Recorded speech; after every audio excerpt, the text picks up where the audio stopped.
Bismillahir Rahmanir Rahim. Welcome to Cambridge Maths.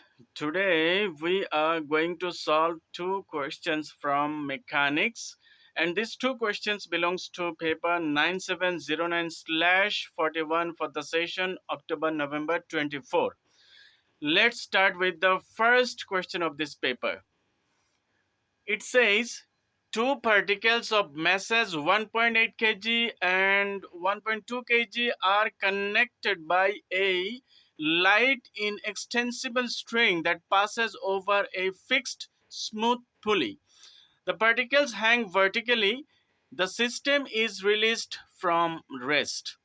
Find the magnitude of the acceleration of the particles and find the tension in the string. Well, as the question asked for two different values, one is acceleration, the other one is tension. That means we will have to solve these simultaneously, and for which we will have to form two simultaneous equations. Well, if we visualize the system, it will look like this. Suppose these are the two particles, okay, not over here, just over here. This is particle B and it is particle A, and the pulley is over here, which is very smooth. A is actually the mass of A. This is A. We will write over here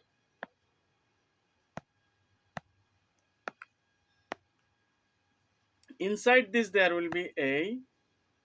It is A which will move up.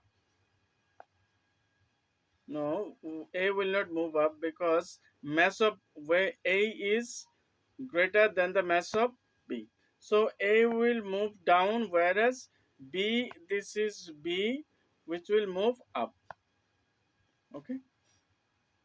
And the mass of A and mass of B will be collected from this. Well, let's see. First of all, we will have to pick up the concept for finding acceleration and tension. We know the most widely used concept of motion law of Newton is the driving force minus resistance force is equal to mass into acceleration. We usually apply for finding acceleration. So let's start with that one. Driving force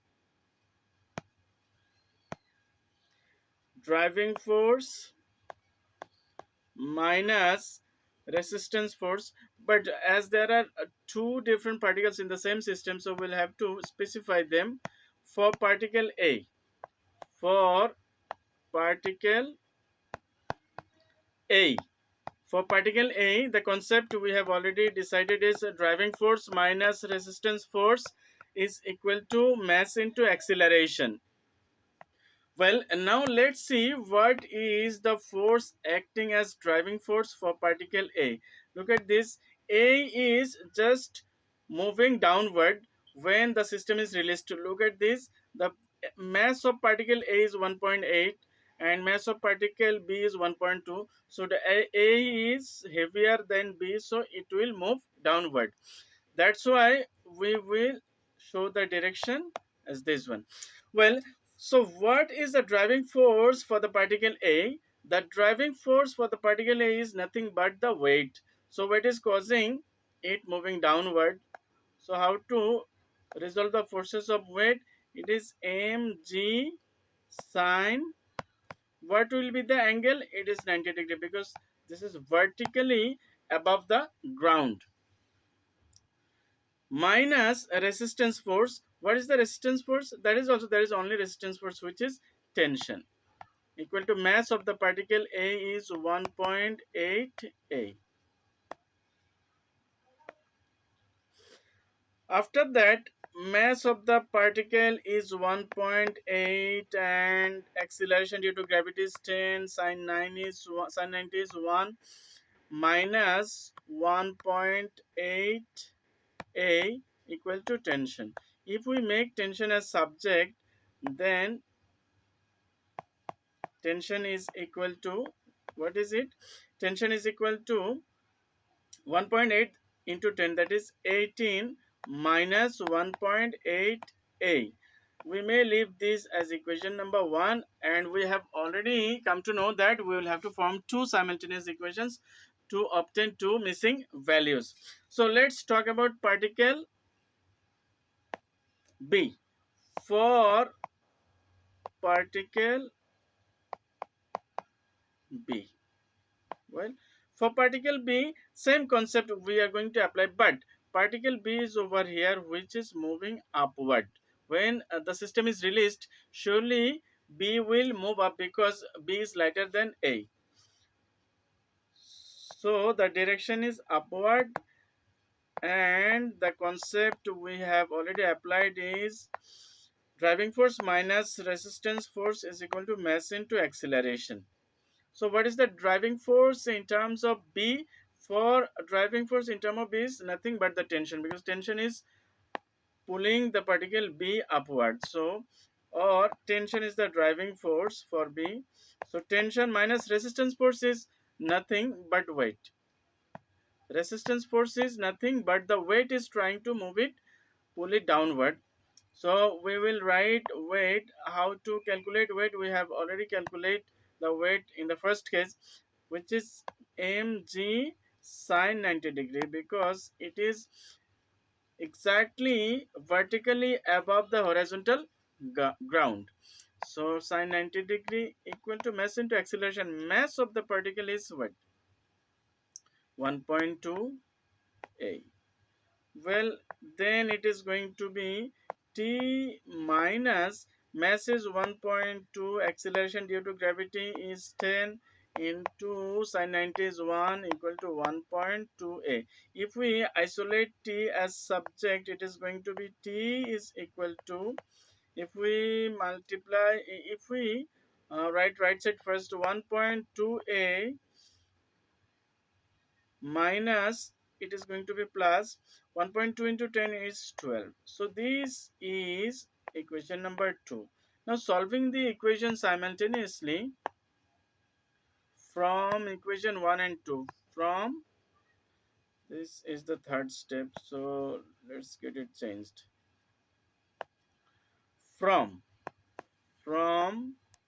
equation 1 and 2, equation 2 is t equal to 1.2 plus 12. So we can write 1.2 a plus 12.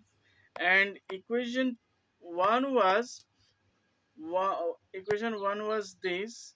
This is equation 1, which is 18 minus 1.8 a. So 18 minus 1.8 a. Well, now 1.8 plus 1.2 plus 1.8, it is going to be actually 3a, is equal to, from 18 if we subtract 12, it is going to be 6. Hence our a is going to be, if we divide 6 by 3, it is going to be 2. Hence our a is going to be 2 meter per second square. So this is one of the answers of this question. Then we are going to find tension. Okay, let me write the last part just beside this. Hence tension is equal to, what is the equation? Any of the equations can be used. So tension is 18 minus 1.8 a. 18 minus 1.8 a. Hence our, or let it be the middle step. So 18 minus 1.8, and the acceleration we have obtained is 2. Hence our tension is going to be from 18, if we subtract, this is going to be 2 1 by 3.6. So it is going to be 14.4 Newton. 14.4 Newton. That is what the solution to question number A and B of A 1. A and B of 1. So that's all about this question. This is one of the easiest and simplest of all questions. Let's move on to the immediate next question. Question number 2. The next question says,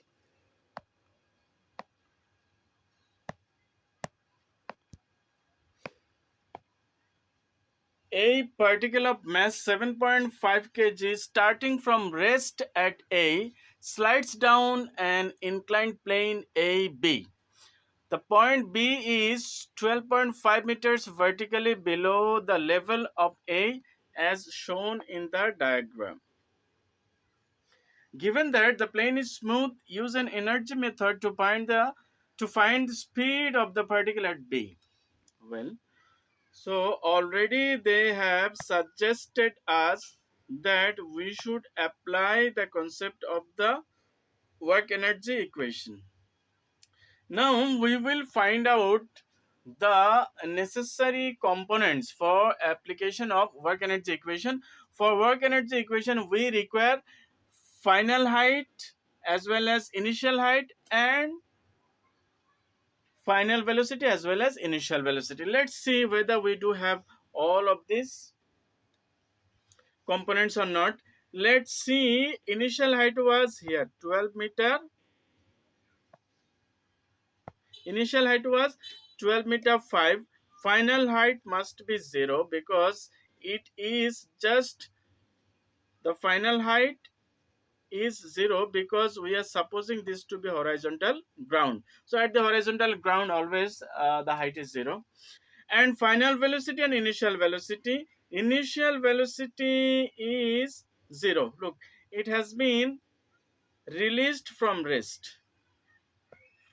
So initial velocity, final velocity is to be obtained. So we do have all of the components, then easily we can apply the concept of work energy equation. So let us write the work energy equation is work done by driving force minus work done by resistance force is equal to change in GPE, gravitational potential energy, as well as change in kinetic energy.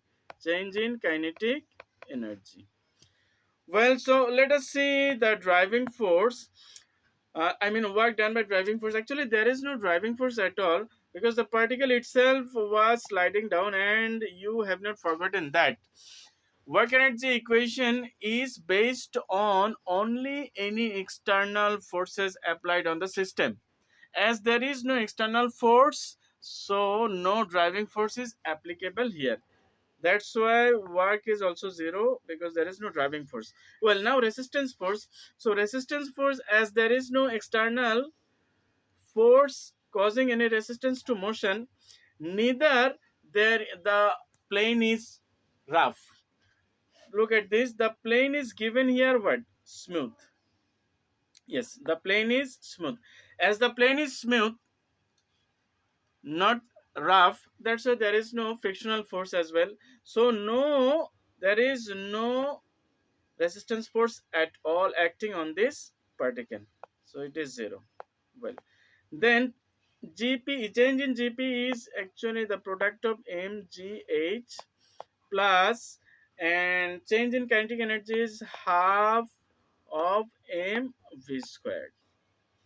After that, in the next step, we are going to write it is 0, and the mass of the particle is given how much? It's 7.5 kg. Mass is 7.5 kg. So let us write 7.5 into acceleration due to gravity is 10. Now height. Let us see how much is the height. Height is 12.5 meter, but it is not actually height. This is the difference between the initial and final heights. Difference between the final and initial height. So final height is 0. Final height, as I have shown, final height is 0. Initial height is 12.5 meter. So definitely this is negative. Negative 12.5 meter, because if we subtract 12.5 from 0, it will be negative 12.5. I think you have not got confused. Always height indicates this is change in height actually. So difference between the final height and initial height. So final height is 0, initial height is 12.5 meter, so definitely it is negative 12.5. Well, then half mass of the particle is 7.5 and v is to be in case of velocity also, it is actually difference between the final velocity as well as initial velocity square. Now final velocity is v square, we have supposed, and initial velocity is 0 because it started moving down from rest, so it is 0. So v square minus 0 means v square. After that, if we simplify, we will get, or let us multiply 75 or 7.5 and to 125. If we multiply, it is going to be 937. 937.5 is equal to, if we divide 7.5 by 2, it is going to be 3.75. 3.75 v squared. Okay, hence our v is going to be, v is 9.75, 9.75 over 3.75, 3.75, and there must be square root above this. Okay, so finally our velocity is going to be square root over 9.75, that means 975 over 375, which is, sorry, not 975, it is 937.5. Yes, here we made a great mistake. It is 937.5.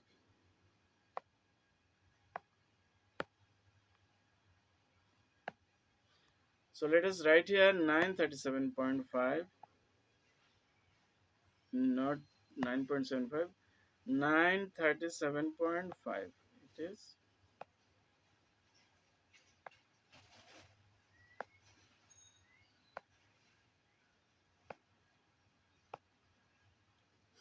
Well, 937.5, so 937.5. If we divide 937.5 by 3.75 and square root of this, it is going to be 15.81. 15.81. Once again, let me calculate. Before that, let me write first. 15.7. No, 15.81, not 7. 15.81 meter per second.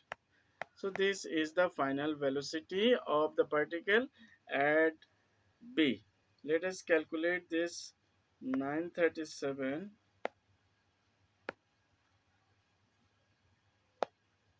square root of,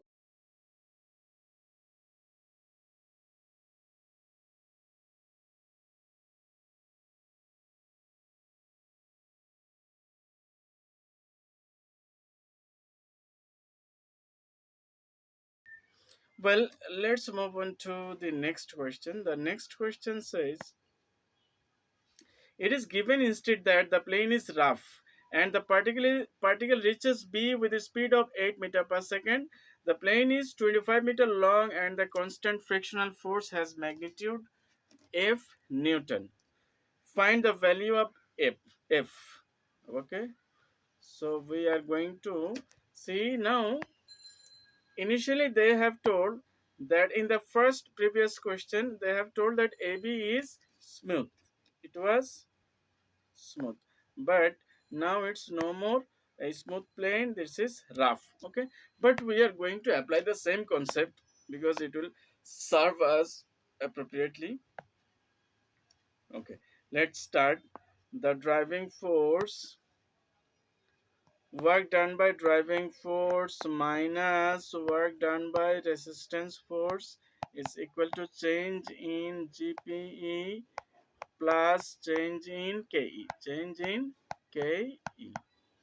Well, so driving force was actually nothing. Still, the particle was, look at this, the particle was sliding downward.